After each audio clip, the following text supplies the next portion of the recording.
प्रकरण 2008चं आज कोर्टात हजेरी। नेहमीप्रमाणे कुर्ता पायजमा डोळ्यांवर गॉगल राज ठाकरे ठाण्यातल्या कोर्टात दिसले।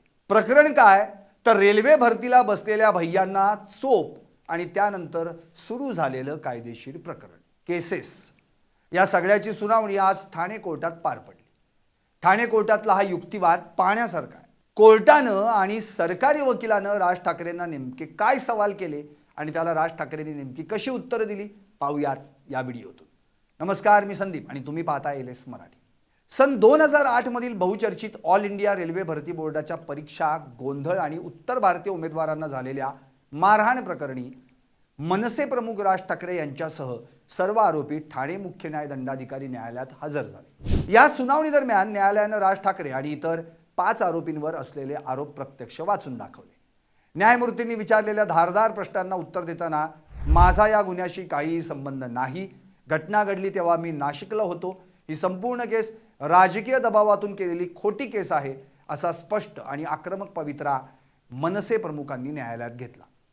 कोर्टानं दोन्ही बाजू ऐकून घेतल्यानंतर या खटल्याची पुढील सुनावणी 18 मे रोजी निश्चित केली आहे। सुनावणी सुरू झाल्यानंतर न्यायाधीशांनी साक्षीदारांचे जबाब आणि उपलब्ध पुराव्यांच्या आधारे राज ठाकरे यांच्यावर प्रश्नांची सरबत्ती केली। न्यायाधीशांनी विचारलं की 18 ऑक्टोबर 2008 रोजी रेल्वे विभागात परीक्षा देण्यासाठी आलेल्या विद्यार्थ्यांना मनसेच्या कार्यकर्त्यांनी मारहाण केली, हे खरं आहे की खोटं? त्यावर राज ठाकरे यांनी हे संपूर्णपणे खोटं असल्याचं सांगितलं। न्यायाधीशांनी पुढे विचारलं की तुमच्या विरोधात खोटी केस केली असं तुमचं म्हणणं आहे, त्याचं नेमकं कारण काय? यावर उत्तर देताना राज ठाकरे म्हणाले की जेव्हा ही घटना घडली तेव्हा मी इथं उपस्थितच नव्हतो, काही वैयक्तिक आणि पूर्वनियोजित कारणांमुळे मी नाशिकला गेलो होतो। न्यायाधीशांनी पुढील प्रश्न उपस्थित केला की ज्या प्रकारे साक्षीदारांनी जबाब नोंदवलेत त्यानुसार तुमच्या मनसे कार्यकर्त्यांनी लाठीकाठी घेऊन रेल्वेची परीक्षा द्यायला आलेल्या उत्तर भारतीय परीक्षार्थींना मारहाण केली, याबद्दल तुम्हाला काही बोलायचं आहे का? राज ठाकरे यांनी हे देखील खोटं असून माझा याच्याशी संबंध नसल्याचा पुनरुच्चार केला। न्यायाधीशांनी पुढचा मुद्दा मांडला की ज्या कार्यकर्त्यांनी आंदोलन केलं त्यांच्या खिशात महाराष्ट्र नवनिर्माण सेना या पक्षाचे अधिकृत सदस्य कार्ड्स सापडली आहेत, त्याबद्दल तुमचं काय म्हणणं आहे?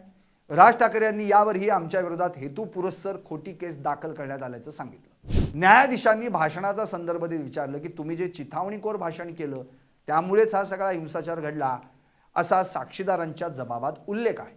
पोलिसांनी त्या भाषणाची CD मिळवण्याचा प्रयत्न केला पण ती मिळाली नाही, यावर काय सांगाल?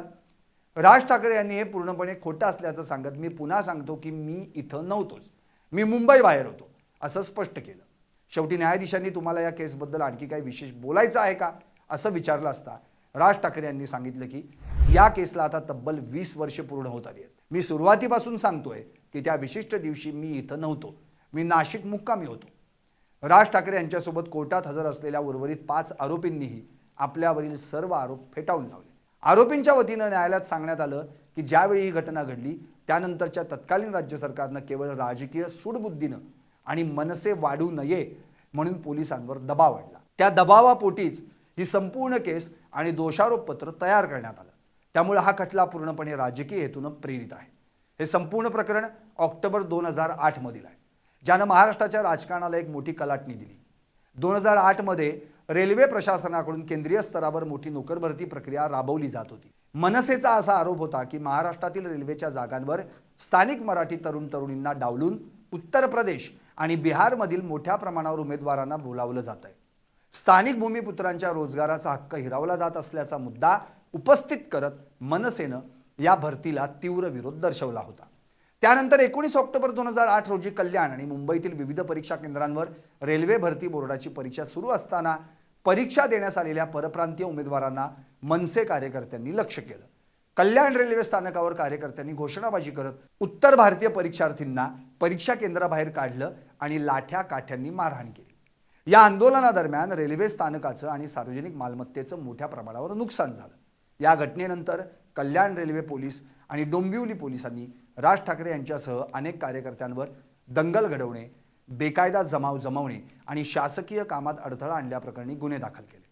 ऑक्टोबर 2008 मध्ये राज ठाकरे यांना रत्नागिरीतून अटक करण्यात आली होती, ज्यामुळे राज्यभरात तीव्र पडसाद उमटले होते आणि मनसे कार्यकर्ते आक्रमक झाले होते। सुरुवातीला या खटल्याची सुनावणी कल्याण न्यायालयात चालत होती, परंतु नंतर सुरक्षिततेच्या आणि तांत्रिक कारणास्तव हे प्रकरण ठाणे रेल्वे न्यायालयात वर्ग करण्यात आलं। या खटल्याची सुनावणी आता अंतिम टप्प्यात आली आहे. न्यायालयाने या खटल्याची गती वाढवली आहे. आगामी 18 मे रोजी होणाऱ्या सुनावणीत न्यायालय उर्वरित तांत्रिक पुराव्यांची आणि साक्षीदारांच्या जबाबांची तपासणी करण्याची शक्यता आहे. राज ठाकरे यांच्या वकिलांनी दिलेल्या माहितीनुसार आज न्यायालयात राज ठाकरेंचा जबाब कायदेशीररित्या नोंदवून पूर्ण झाला आहे. त्यामुळे न्यायालयाच्या पुढील आदेशाशिवाय त्यांना प्रत्येक सुनावणीला वैयक्तिकरित्या हजर राहण्याची आवश्यकता नसेल. 20 वर्षांपूर्वीच्या या राजकीय आणि सामाजिक आंदोलनाचा कायदेशीर निकाल काय लागतो याकडे आता संपूर्ण महाराष्ट्राचं आणि राजकीय वर्तुळाचं लक्ष लागून राहिलं आहे. Bureau report, LS Marathi.